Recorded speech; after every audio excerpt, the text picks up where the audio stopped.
بسم اللہ الرحمن الرحیم۔ تمام اہل ایمان کی ماں اماں عائشہ صدیقہ رضی اللہ تعالی عنہا، ابو داود شریف میں صحیح حدیث موجود ہے۔ آپ فرماتی ہیں کہ رسول اللہ صلی اللہ علیہ وسلم آپ زندگی مبارکہ میں ظاہری حیات طیبہ میں کھجور اور تربوز ملا کر کھایا کرتے تھے۔ سید عالم علیہ السلام فرمایا کرتے تھے کہ ہم تربوز کی ٹھنڈک کو کھجور کی گرمی سے، کھجور کی گرمی کو تربوز کی ٹھنڈک سے ختم کرتے ہیں۔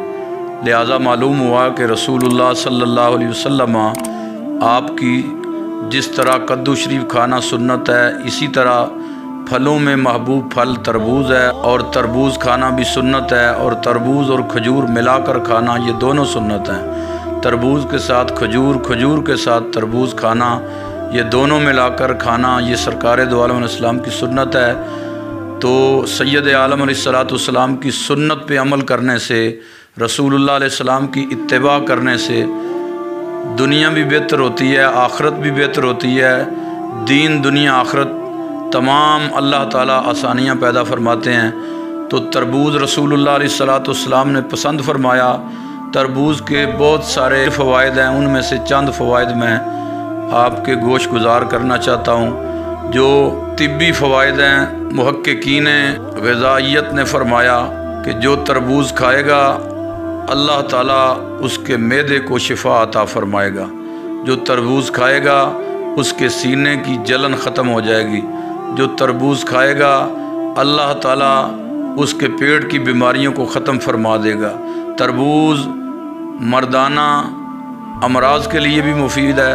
تربوز کھانا رسول اللہ صلی اللہ علیہ وسلم کی سنت سمجھ کر یہ انسان کے لیے لیل و نہار گزارنے میں بھی مفید ہے۔ تو ہمیں اللہ تعالیٰ سرکار کی ہر سنت پہ عمل کر کے زندگی گزارنے کی توفیق عطا فرمائے۔ اور آخری بات، میں نے سوشل میڈیا پر دیکھا کہ اللہ کی نعمتوں کی لوگ توہین کرتے ہیں، اللہ کے عطا کردہ رزق کی لوگ توہین کرتے ہیں، بے ادبی کرتے ہیں، بے حرمتی کرتے ہیں۔